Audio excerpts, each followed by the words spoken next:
Welcome back for Season 3 of the 5G Guys. I'm Wayne Smith, joined by my co-host, Dan McVall.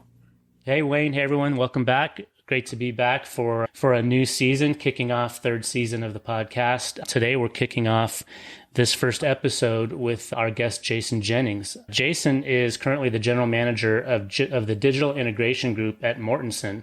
He and his team are responsible for managing Mortenson's low voltage service offerings, where they focus on wireless connectivity delivered throughout what are called distributed antenna systems. And we'll talk a little bit about what that is in a bit. He led the creation of Mortenson's digital integration group, and under his leadership, this team has deployed solutions in famous entertainment and sports venues such as the advisory forum for the NBA Milwaukee Bucks, the Allegiant Stadium for the NFL Las Vegas Raiders, and Climate Pledge Arena for the NHL Seattle Kraken. So, Jason, thanks for being here. Excited to have you. Happy to join. Great. Thanks, Jason, for taking the time to chat with us. But before we dive in, for those listening, can you give, and who aren't familiar with Mortenson, can you give us some background on Mortenson and its story? Sure. Well, we are a family-owned, privately held construction and real estate development firm. We operate across the U.S. and internationally where our customers ask us for help. About half the company is a renewable energy focus. So we are the largest or second largest builder, depends upon the year, of solar and wind farms at utility scale, also a strong power division. But the part of the group that I'm in is in what we call vertical construction, and that is commercial construction across the U.S. I am part of our sports and entertainment group, where we build stadiums, arenas, and ballparks for Major League Soccer, Major League Baseball, NFL, NBA, as well as Power 5 conference sports teams across the U.S. I've been with Mortenson for about 6 years, and in that time, I have been helping develop our point of view and are helping our clients think through low voltage and wireless solutions in the vertical construction projects that we build. Awesome. That's a great intro. I think anybody that's in any urban area, I'm sure, has probably seen a Mortenson Construction sign somewhere along the way. I know I have. So I know you guys are out there doing a lot of work. For those that don't understand, when we talk about low voltage service offerings, help us understand what that covers. And it doesn't have to be all inclusive, but basically. Yeah, at the very highest level, it's things that I like to simplify it down and say, if there's an Ethernet jack that plugs in, or a fiber optic cable that plugs into it, or it's wireless, that's what we would consider low voltage in our world. So we think about the computer network that runs the venue. I think about the wireless service like Wi-Fi, as well as a distributed antenna system, DAS, to provide cellular service. In some cases, there can be lighting that is low voltage. We also think about security systems. Think about the point of sale system at, say, the concession stands at a stadium or arena. We think about some very specialized systems in hospitals, for example, nurse call systems. So basically anything where there's an Ethernet jack, a fiber optic cable, or it's wireless, that's typically where we're working. Sometimes it's easier to say what it's not than what it is, right? Yes, indeed. And I'd say over time, we have seen the low voltage scope within the broader construction project grow, both from a revenue perspective, somewhere between, 10 years ago it was like 3 to 5% of the building costs.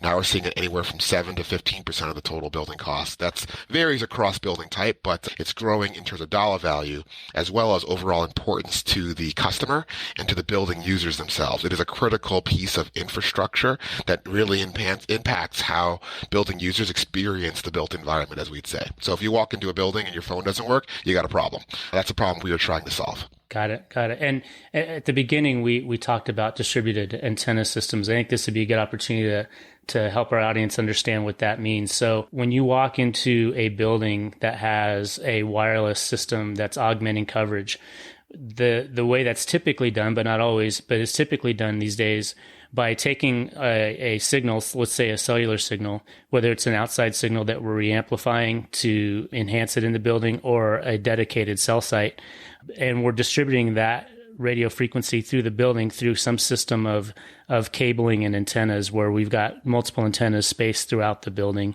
and those antennas are serving different areas of the building so that they can overcome wall losses and floor losses and other things. So for the audience, just to know, when we talk about distributed antenna systems, the acronym sometimes is called DAS, D-A-S. So that's what we're referring to, and maybe a big point of our discussion today, because I know a lot of what you guys have been working on, what you work on, Jason, is DAS, and that's distributed antenna systems. Is that right? Yeah, that is. We originally found the challenge in our largest sports venues. If you go to an NFL game and there's 50, 60, 70,000 fans at the game, everyone wants to get a selfie, or everyone wants to take a picture of kickoff, or everyone wants a video of them being there, because as the kids say, it pics or it didn't happen kind of thing. Yeah. That creates a real challenge from a cell standpoint, especially when you add in the fact that often these buildings are the enclosure systems, we call it, the outside of the building is wrapped in what we call RF unfriendly materials. Often there will be glass that reflects out the signal that comes from the macro cell networks, the cell towers outside, or there is thick concrete and steel that would cause interference, or even more challenging, it's actually an open space and you have 50,000 people sitting in a bowl. It becomes really challenging to manage the signal. So the easiest way that the engineers who thought about this is thinking about how do you distribute the antennas throughout the building. And that's what we try to do. It can be quite invasive to the construction of the building. If you look at an NFL venue, you can have anywhere from, thousands of antennas distributed throughout the building, each of which, can be the size of a large pizza box, which finding places to put those things is a challenge. In doing so, that is in line with the architecture and the aesthetics of the building is particularly challenging. And that's kind of why Mortenson got into the business. We used to joke that it was the first renovation of a new venue. It was just done 3 months before the building was completed. And that created real problems for our customers, let alone for the actual fans who went to the game. And opening day, you don't want someone on a lift screwing in an antenna right in front of your premium luxury box. Not exactly the experience that you're looking for. Yeah, that you bring up a really good point, to that size. And this is, I guess, my commercial construction hat coming on a bit. When you look at the venue and you're planning something like this, so are you guys choosing architectural and engineering firms that understand the DAS layout, or is that a separate now vendor into the design of the whole complex? Because that's a great question. So the selection of a builder design team that's probably something for another podcast entirely, but often we are either selected concurrently or one of us is selected first. And I think usually the design team is often selected first. When an owner decides they dream, or that a city decides they want to build a new venue, they're usually thinking the architecture first, and they think about how we're going to build this. Some will decide, hey, I know it's going to be a challenging build. They'll hire the contractor, Mortenson, first, and then hire the developer later, the design team later. And sometimes we'll work together in what's called design build, where we are jointly selected and work together. I would say our design team friends in the architecture space often think of the aesthetics first and the fan experience as well. And while they are contemplating the impact of the wireless network or the low voltage systems, it's not the first thing they're thinking about. So part of our job is to help them think about this system in context of the other systems. Usually we're grouped into the family systems called the mechanical, electrical, and plumbing, so the MEP systems, because it behaves very similarly to those systems. Physically intrusive, really important to the guest experience, not exactly the thing that you're dreaming of when you think about the architecture, but unless you have those things, it's not exactly going to be a fun experience. If the air conditioning's not working, that there's no bathroom, there's no lights, and your Wi-Fi's not working, that's a real problem. So we help our customers think through the implications of the MEP systems in the construction of the building. Yeah, and you bring up, I think, an important point, and I'd be curious to get your take on this. Over the history of these systems being put in buildings, for a long time and still to this day, and you touch on it, sometimes an afterthought. A building developer, an owner, a building manager oftentimes doesn't think of these as essential, but I think, as we all know, wireless in particular, whether it be Wi-Fi or cellular, is becoming what Wayne and I call the fourth utility, right? It's as important as gas and electric. Are you starting to see now that, especially with some of these top projects we've talked about, you guys have done Allegiant Stadium for the Las Vegas Raiders. I mean, that's brand new. Are you starting to see developers think of this proactively and as an asset that's required just like any other utility? Or are you finding that it's still sometimes a sale you have to do to help convince them of the importance? I think there's broad awareness of this as a problem in the industry. I think there are so many competing demands on the building owner or the team that's occupying the venue or the developer that the juggling, you're not juggling 3 or 4 or 5, you're juggling 25 balls. So this is one of the 25 balls that they're juggling, acknowledging that it's up there, but often if you're juggling 25 balls, it can become exactly which one is in the air at any given time. So part of our job is to make sure that they never forget that this ball is in the air and also make sure they never drop it. So I would say, once again, broad awareness of this challenge, the broad awareness, this is the fourth utility. In my previous acronym of MEP, we would like to say MEPT. We try to get there, but I'd say we're probably not on the same level as the electrical or the mechanical yet, but we are aspiring to get there. But I think there is awareness that this is a problem. So if I were to be thinking about that acronym, it's probably capital M, capital E, capital P, lowercase t, but the lowercase t is gradually growing to a full uppercase T as well, right? Hey, real quick, a quick word of thanks to today's sponsor, Vertex Innovations. For over 17 years, Vertex has been building the nation's wireless and broadband networks. Providing project management, network engineering, and construction oversight are just some of the ways Vertex helps their clients. So if you're looking for more of a partner to help you with your wireless network designs, construction, implementation, or operations, reach out to Vertex. You can find them at vertex-us.com. That's VERTEX-us.com. So when you talk about, DAS systems, there's differences in them.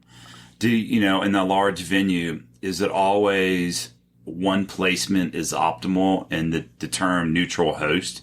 Do you guys always build a neutral host type environment so that all of the players in the wireless, the T-Mos, the AT&T, Verizon, they can all participate? Or is that just by customer? It's a great question. We look at it from a sort of slightly different perspective. We think about it in terms of what would be the optimal design to provide wireless performance. What would be the optimal system that minimizes the impact to the construction and to the aesthetics? So in many cases, that would be a neutral host system because you are reducing the amount of equipment that you have to distribute throughout the building. However, as certain technologies develop, we acknowledge you might want to make the trade-off to provide better performance, even if that means more equipment. Our strong, all things held equal, we would say the less equipment, the better, typically leads towards a neutral host solution, which means it's less invasive to the building and less impactful to the architecture. But if you decide that, hey, this podcast is called the 5G guys, right? If you decide you want 5G, there's some trade-offs you have to make that are inevitable, and that we would help to try to minimize the impact of any system that would be dedicated to any individual carrier or individual technology.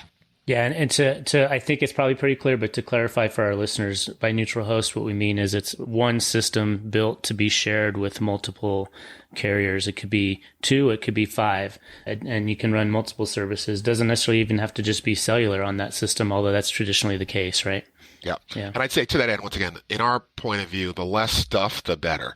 The less stuff you need to hide, the less stuff you need to build, the less conduit you need to run, less cables, the less things to go wrong. So less is better for us from a construction standpoint.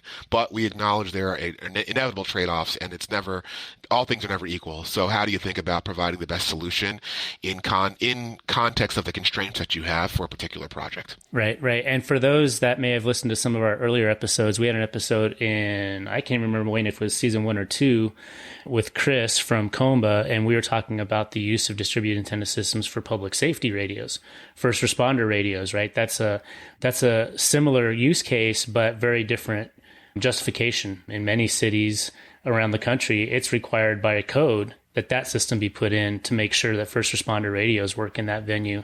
Whereas as it sits right now, these other communication systems are not required by code. It's purely driven by the marketplace, right? Yeah, that's a great point. So when you think about an emergency response system, we often will require, what we call the AHJ, the authority having jurisdiction, whether it's the city or the county, the municipality or the state or whatever it might be. They often will not award what we call certificate of occupancy. You can't use the building, the C of O as we'd call it, until you have a a public safety system install up to their standards. So that can vary. Some municipalities are flexible and will let you use the local network. Some will require a dedicated distributed antenna system. So we often think through that. Now, the commercial DAS provides cell phone service to consumers and customers around the country and the globe. That's a little different consideration, but we are absolutely dead set focused on making sure you can get in the building on opening day. So the ERS system, absolutely critical. The commercial system, we often will make sure that we're trying to align that, because if you get an opening day and your phone doesn't work, also a problem. So we think about both, but definitely the public safety system is a first class must have. Commercial system, something that we're definitely trying to accelerate, but you can open the building without it, for better or worse. And technically, they can all go on a neutral host DAS system technically, but in some cases, it's not allowed by code. They have to be separate systems. What are you seeing in the marketplace today in terms of coexistence of those systems? Once again, our position will be the less stuff, the better. The challenge that we'll have is if they're on different timelines, we, once again, are contractually, we as a builder are held to a substantial completion date, typically tied to that certificate of occupancy. So we will, if we have to accelerate one, we will accelerate the public safety system, even if that means it needs to be a separate system from the commercial DAS. So many of the choices that we are advising, it's not a question of technology. We're not a question of equipment. It's a question of expediency from a construction and legal standpoint. So often I would argue that the technology outruns the law, or outruns the code, or outruns the ability of our customers and us to make decisions. So I think it's an interesting thing that I've always struggled with. There's a lot of things that we can do technically that you just can't get done because of decision-making timelines or the law or the code. Oh, interesting. So, when you talk about commercial construction at this scale, I mean, it's a large undertaking, usually hundreds of millions or billions of dollars in infrastructure. What do you think about future-proofing it? So you said, if you're doing your design, there's tons of steel and concrete. How do you look at the venue, and does it have a lifespan with the technology side of it, the low voltage? Or is it future-proofed into the design and the construction? That's a great question. I would say I don't like to use the word future-proof. It implies a level of certainty, which I don't think is fair, especially for systems that move relatively quickly. What I would say is most large public venues, stadiums, arenas, ballparks, have a useful life of 30 to 40 years, right? Before you need an absolutely mega renovation. Interestingly, the MEP systems, though, typically often have a useful life of 15 to 20 years. So often there will be a renovation at that midpoint of the useful life of the venue, and the owner starts thinking about, or whether it's the team owner or the developer or the city starts thinking about, what do I want to invest in the system? So when I think you're more buying yourself some insurance versus future-proofing, and it gives you a little bit more run at the edge of that first major renovation, that 15 to 20 years out. So our advice would say, hey, look, all of these systems run on different cycles, right? Think about the endpoint device in your hand, the endpoint, your phone. Mm-hmm. The life cycle of a phone, if you're like me, upgrade every year. You're very happy, very excited about the next Apple iPhone introduction, right? You're going to upgrade every year. Some devices, say security, that's a little bit longer cycle. We're talking years. So what we try to do is think about matching the cycle of the endpoint device and think of the cycle of the other endpoint devices that have a little longer life, and what's the longest cycle thing. Our argument is fiber is the longest cycle thing. Fiber is going to be useful for 15, 20, 30 years. Conduit similarly. So invest in the thing that is the longest cycle and least likely to change. That gives you the most insurance against the inevitable change in the endpoint device, whether it's an antenna or a Wi-Fi access point or a point-of-sale device, or whatever it might be. So invest in fiber, invest in conduit, pull it as many places you possibly can, and that gives you a little bit more run on the first renovation. And if you really get lucky and you get something iconic like a Wrigley Field or Dodger Stadium or a Fenway Park, then you can also give you a little more flexibility in the long run to keep that iconic structure in place such that it becomes a part of the culture and beyond just even a venue. You're kind of just touching on something that I wanted to ask about as well, which is the difference between, coming in and putting a system in, Allegiant Stadium for the Raiders, brand new construction, you're part of that brand new construction versus, let's say, a Fenway Park, an old iconic structure that you have to come in and fit your system into after the fact as an addition or an upgrade. Talk a little bit about the differences and what's more complex, what's more efficient, or are they just different? I would say they are different. Mortenson generally has done greenfield builds where we have torn down the existing venue and put up a brand new venue on a brownfield site or a greenfield site. And I would say installing a system in line with the construction is a significant savings, both from a labor as well as materials and on the order of 20 to 40% less expensive to do so.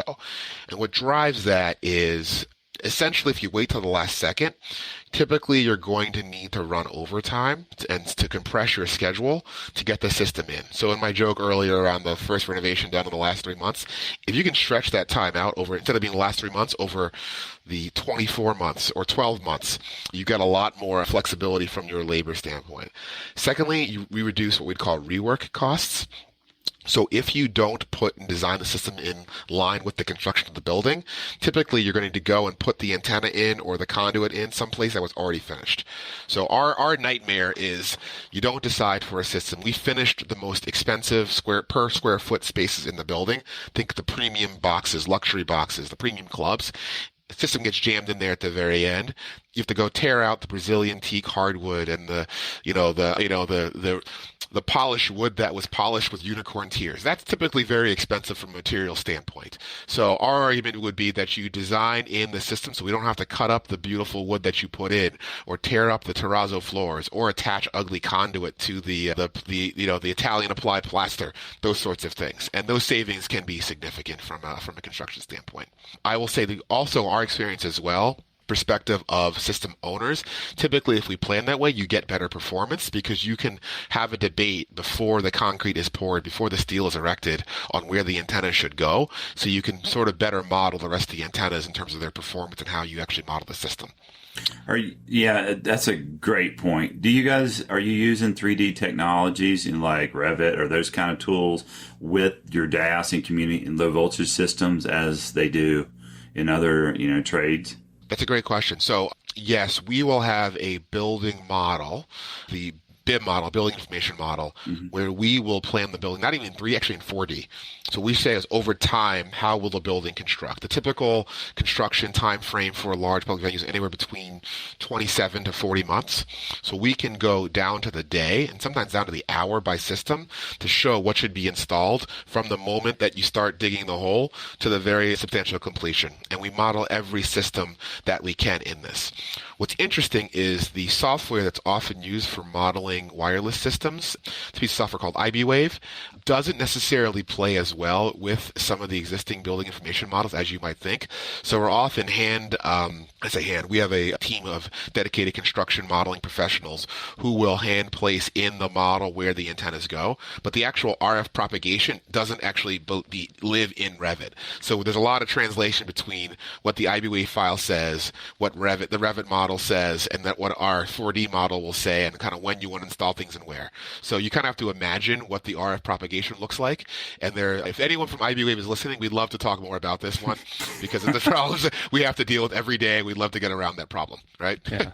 And my experience in new large venue construction has also been that a lot of the really small details that may not be called out in the design kind of creep up, right? Our antennas are competing for space with things like exit signs or other building systems that you would think would have been coordinated, but they aren't always. And so it's important that it's not just a good design, it's a good execution, it's a good team on the ground. It's somebody that's good about working across multiple trades so that you can negotiate with the different trades so that you're not stepping on each other's toes. And that's a complex problem that I'm sure, having somebody like Mortenson on your team helps resolve that. Whereas I've been on systems where it's a different design team from all the different trades, none of which were coordinated until the day that you're installing, and it can get difficult. Yeah, that's, you mentioned the key word there, coordination. I think many folks who enter this, because usually if you're building a stadium arena, you're probably doing it once, maybe twice in your career, probably once. And you don't have a ton of experience in this. And some things you might have some intuition from doing previous projects, but that intuition doesn't always hold. Also, even the words we choose, like coordination, can seem like, how hard could that be to coordinate it? How hard should it be to pat your head and rub your belly at the same time? It can be extremely difficult. And And while it seems like it's a simple word that gets thrown around, to do it really, really well is quite difficult. So we're not talking, rub your belly, pat your head coordination. We're talking, U.S. Open level returning serve tennis. We're in tennis season right now. Returning serve level of coordination. And that, while it seems easy to say and can look graceful at the very end, to do so requires hours and hours and hours of practice and reps and just discussions to get that level of coordination, to avoid any unnecessary cost or trade off system performance or hit to the aesthetics or whatever it might be. Yeah, I mean, it's pretty amazing the level of detail and man hours that goes into doing these things. I think a question that hit me is, are you be able to, since you guys have built some current venues, state of the art, what are some fan experiences that you think, from the work that you do, like even from the new stadium, the Raiders and the Kraken, what kind of fan experience can they expect out of venues, not just the current ones, but the ones in the future? Yeah, I think right now the current thing is cashless, paperless transactions, just to walk in and bring as little paper, if ideally zero, with you. So no cash, no tickets, no nothing. I think the future is going to be further reducing the seams, because right now you still need to take your phone out, still need to scan it. I think the future is going to be tight coordination between the device, which everybody carries, even touch their wearable, their watches, and making the experience even more seamless. So we have seen mock-ups where premium spaces, a premium guest doesn't need to take out their device at all. They're recognized. Right now it's done typically. There's a usher there who actually recognizes the person, but if you can actually take that usher out of the equation and have them focus on even more premium experiences and have the customer not think about just fumbling around for a ticket, fumbling around for what their order is. So I think that, from a coordination standpoint, requires truly seamless communication between the different technologies, because technology that works at a 1 foot radius is different from technology that works at a 10-foot radius, which is different from one that works at a 100-foot radius. And the interaction between those different technology systems is typically where I think there's some opportunity to become even more seamless, if that makes sense. Yeah. And then you add in, other building systems that are also riding on that same network, right? Sensors, monitors, cameras, and you're starting to see, I've had that experience at an NFL stadium that you're describing, where you go in and maybe you scan your credit card once, but from that point on, every time I pick up a beer or pick up a popcorn, I just walk out. I don't go to a cashier to check out. There's systems that are monitoring what I'm doing, what I'm picking up, and they know where to charge it. It's pretty amazing already, and I'm sure it's going to continue to change quickly, and our experiences can continue to surprise us every time we go back. Yeah, and I do think that the interplay between the different low voltage systems is where, I'm saying, technically speaking, in a lab, you can do a lot of things. But practically speaking, when you actually need to build the thing and make it work in real life, that's where the challenges occur. So our job is to think through, okay, what is technically achievable versus what is constructible, and be able to push what's technically achievable as close to constructible as you possibly can get. And inevitably, they will never always reach, because typically the technologists are very smart. They're pushing out the boundaries of what is technically possible, but we're always trying to make sure those things are as close as you can get, right? So, for example, that ticketless, cashless, lineless experience, right? A lot of that's interaction between a visual system, a camera system, as well as the wireless system. So, how do you think through the interactions between the cameras and the wireless? That's something that we think a lot about. Now, right now, often we are building out what we call a shell space, where we say, hey, look, the room is empty. You provider who is going to provide this, ticketless or this paperless experience, plug in the cameras wherever you want, right? We'll go from there. Our goal is to say, hey, look, if you had thought this through, maybe you put more cameras in better spots, or have different infrastructure, different places to preserve more space for sellable goods. Your planogram, as we call it, can be broader and offer more variety, or you have more space to actually cook things. So the earlier we get to coordination, the more we think about the interaction of these systems, the more we can take what's technically possible and make it actionable in real life. Yeah, it's pretty amazing.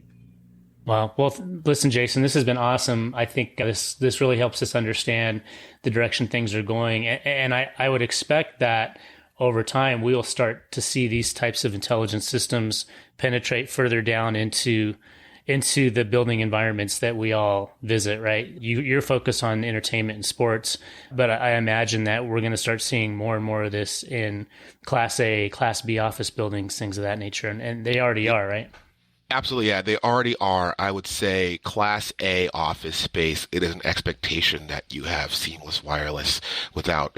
And I think the opportunity is to bring the cutting edge experience that you'd find in a large public venue, a sporting event like an NFL venue, or like often Disney leads the way, the experience you would have at a Disney park, bringing that experience to a broader audience in Class A office, in top tier hospitality, as well as in healthcare is something that our team is also focused on as well.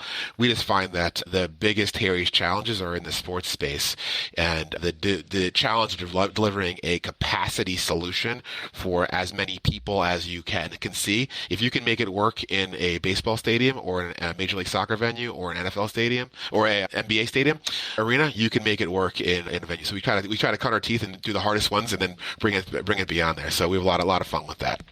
Yeah, I look forward to, and we just went to a concert the other night and both my daughter's phones went dead. I look towards the wireless charging in those venues during the show. For battery life. But that's a whole nother podcast and a whole nother subject to talk about. I think episode 16, Wayne. We recorded a year or so ago. This is the 5G guy. That's the electrical engineering guys. That's probably their podcast. Little different directory on Apple Podcasts.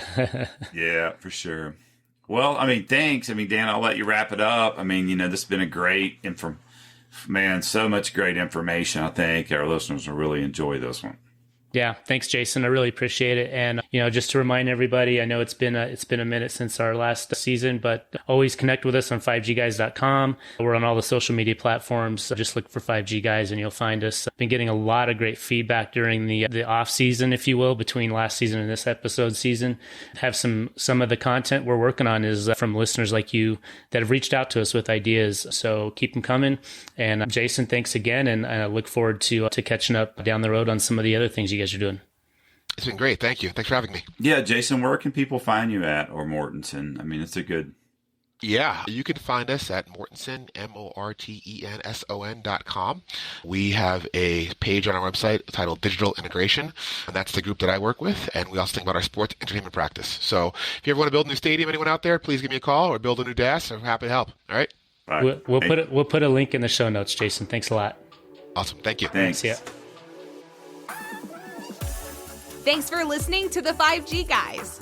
For more resources and to connect with Dan and Wayne, check out their website at 5gguys.com. If you enjoyed this episode, be sure to hit that follow button and share this episode with your friends and family.